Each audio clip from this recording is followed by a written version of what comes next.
আসসালামু আলাইকুম, স্বাগত জানাচ্ছি আন্তর্জাতিক সংবাদে। শুরুতেই সংবাদ শিরোনাম, পরে বিস্তারিত। প্রথমে জানিয়ে দেব পাকিস্তান আফগানিস্তান সীমান্ত এলাকায় ব্যাপক গোলাগুলি। আরও জানিয়ে দেব সিরিয়ায় আসাদের পতনের পর ২১টি অভিযান মার্কিন জোটের। এবার সামরিক বাজেট $34 বিলিয়ন নির্ধারণ করেছে ইসরায়েল। অন্যদিকে গাজায় $100 মিলিয়ন সহায়তার জন্য চীনের প্রতি কৃতজ্ঞতা প্রকাশ মাহমুদ আব্বাসের। সর্বশেষ জানিয়ে দেব সিরিয়ার জ্বালানি খাতকে সুযোগ হিসেবে দেখছে পশ্চিমারা। শুনছিলেন সংবাদ শিরোনাম, এবার বিস্তারিত। পাকিস্তান আফগানিস্তান সীমান্ত এলাকায় ব্যাপক গোলাবর্ষণ। পাকিস্তান ও আফগানিস্তান সামরিক বাহিনীর মধ্যে সীমান্ত এলাকায় আবারও ব্যাপক গোলাগুলির ঘটনা ঘটেছে। শুক্রবার ৫ ডিসেম্বর গভীর রাতে ব্যাপক গোলাগুলি হয় দুই পক্ষের। আফগানিস্তান তালেবানের মুখপাত্র জবিউল্লাহ মুজাহিদ অভিযোগ করে বলেন, পাকিস্তানি সেনারা হান্দাহারের ইসপিন বোলদাগ জেলায় হামলা চালায়। তবে এই অভিযোগ অস্বীকার করেছে ইসলামাবাদ। পাকিস্তানের প্রধানমন্ত্রীর দপ্তর থেকে জানানো হয়, চামান সীমান্ত এলাকায় আফগান বাহিনী বিনা উস্কানিতে হামলা চাইছে। এদিকে ২ দিন আগেই সৌদি আরবের বৈঠকে বসে কাবুল ইসলামাবাদের প্রতিনিধিরা। তবে কোনো ধরনের অগ্রগতি ছাড়াই শেষ হয় ওই শান্তি আলোচনা। সিরিয়ায় আসাদের পতনের পর ২১টি অভিযান মার্কিন জোটের। সিরিয়ার সরকারি বাহিনীর নিয়ন্ত্রণাধীন এলাকায় গত ১ বছরে ২১টি সামরিক অভিযান চালিয়েছে যুক্তরাষ্ট্র নেতৃত্বাধীন গ্লোবাল কোয়ালিশন। গত শুক্রবার ৫ ডিসেম্বর এক বিবৃতিতে এই তথ্য জানিয়েছে যুক্তরাজ্য ভিত্তিক Syrian observatory for human rights. খবর শাফাক নিউজের। SOSR জানায়, ২০২৪ সালের ৮ ডিসেম্বর বাশার আল আসাদের পতনের পর এসব অভিযান চালানো হয়। এতে মোট ২৯ জনকে টার্গেট করা হয়েছে, যাদের মধ্যে একজন সামরিক নাগরিকও ছিলেন। অভিযানগুলোতে ড্রোন হামলা ও বিমান হামলা ব্যবহার করা হয়। মূল লক্ষ্য ছিল ISIS, হুরাস আল দিন ও জয়শ আল আকসার নেতা, সদস্য ও সহযোগিতারা। দেইর ইজ জোর, রাক্কা, ইদলিব, আলেপ্পো থেকে শুরু করে দামেস্কের গ্রামাঞ্চল পর্যন্ত এসব অভিযান বিস্তৃত ছিল। বেশিরভাগ টার্গেট ছিলেন সিনিয়র নেতা, সক্রিয় যোদ্ধা বা চরমপন্থী কার্যক্রমে জড়িত সন্দেহভাজন ব্যক্তি। SOSR জানিয়েছে, জিহাদিবাদী গোষ্ঠীগুলোর নেতৃত্ব ও লজিস্টিক দুর্বল করতেই গ্লোবাল কোয়ালিশনের এই সামরিক অভিযান অব্যাহত রয়েছে।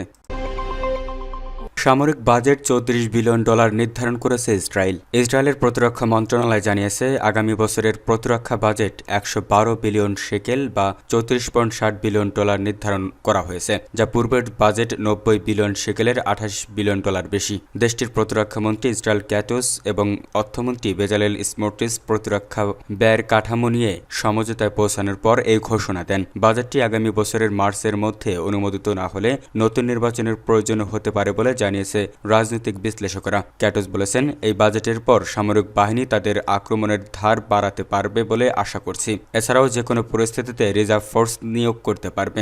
স্মোট্রিচের কার্যালয় জানিয়েছে, যুদ্ধ শুরুর আগের সময় ২০২৩ সালের তুলনায় ২০২৬ সালের প্রতিরক্ষা বাজেট বাড়ানো হয়েছে। গাজা যুদ্ধ এবং লেবাননের হিজবুল্লাহর উপর হামলা এবং ইরানের সঙ্গে যুদ্ধের কারণে ২০২৪ সালে ইসরায়েলের $৩১ বিলিয়ন খরচ করেছে।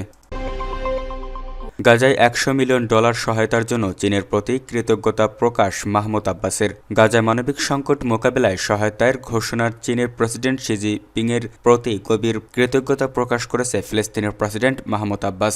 গত শুক্রবার ৫ ডিসেম্বর এক প্রতিবেদনে দেশটির সংস্থা ওয়াফা নিউজ এজেন্সি এই তথ্য জানায়। চীনের প্রেসিডেন্ট শি জিনপিংকে কৃতজ্ঞতা প্রকাশ করে চিঠি পাঠিয়েছিলেন তিনি। চিঠিতে তিনি চীনের পক্ষ থেকে ফিলিস্তিন রাষ্ট্রকে $100 মিলিয়ন মানবিক সহায়তা প্রদানের ঘোষণার জন্য গভীর কৃতজ্ঞতা প্রকাশ করেছেন। এই সহায়তা গাজা উপত্যকায় চলমান মানবিক সংকট কমাতে এবং প্রাথমিক পুনরুদ্ধার ও পুনর্গঠন কার্যক্রম ব্যবহৃত হবে। প্রেসিডেন্ট আব্বাস চীনের নীতিগত ও অটল অবস্থান এবং ফিলিস্তিনি জনগণের প্রতি চীনা নেতৃত্বের মানবিক ও নৈতিক সংহতির প্রশংসা করেছেন। তিনি উল্লেখ করেছেন যে, চীনের সহায়তা ফিলিস্তিনি জনগণের অধিকার রক্ষা, তাদের ভূমিতে স্থিতিশীলতা নিশ্চিত করা এবং দখলদারিত্বের আগ্রাসন ও শত্রুতাপূর্ণ নীতি মোকাবেলায় গুরুত্বপূর্ণ ভূমিকা রাখে।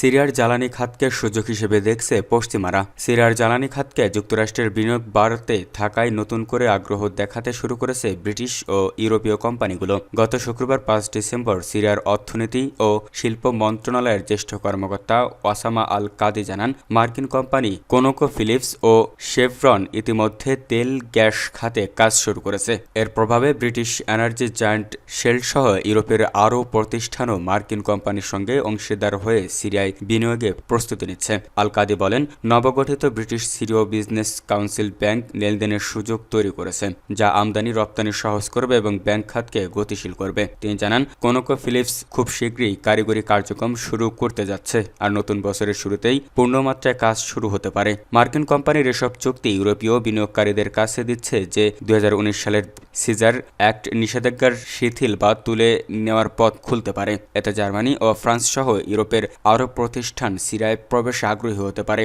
গত মে মাসে সৌদি আরবে অনুষ্ঠিত বৈঠকে মার্কিন প্রেসিডেন্ট ট্রাম্প সিরিয়ার অন্তর্বর্তী প্রেসিডেন্ট আহমেদ আল শারাকে জানান, যুক্তরাষ্ট্র সিরিয়ার উপর আরোপিত সব নিষেধাজ্ঞা উভয়ে উঠে নেবে। তবে সিজার অ্যাক্ট বাতিল করতে কংগ্রেসের অনুমোদন প্রয়োজন, যা বছরের শেষ নাগাদ হতে পারে। আল কাদি দাবি করেন, লাতাকিয়া ও তুতুস বন্দর এখন আন্তর্জাতিক কোম্পানি ডিপি ওয়ার্ল্ড ও কিছু ফরাসি প্রতিষ্ঠানের ব্যবস্থাপনায় চলছে, যা আরব দেশগুলোর সঙ্গে বিস্তৃত সমঝোতার অংশ। তবে তিনি সতর্ক করে বলেন, সিরিয়ার সামনে এখনও বড় চ্যালেঞ্জ রয়েছে, যেমন ধ্বংস হওয়া অবকাঠামো, পরিবহন ও ব্যাংকিং খাত আধুনিকায়ন এবং আইনি কাঠামো সংস্কার। এসব সমস্যা সমাধানে নতুন আইন প্রণয়নের কাজ চলছে। সূত্র শাফাক নিউজ।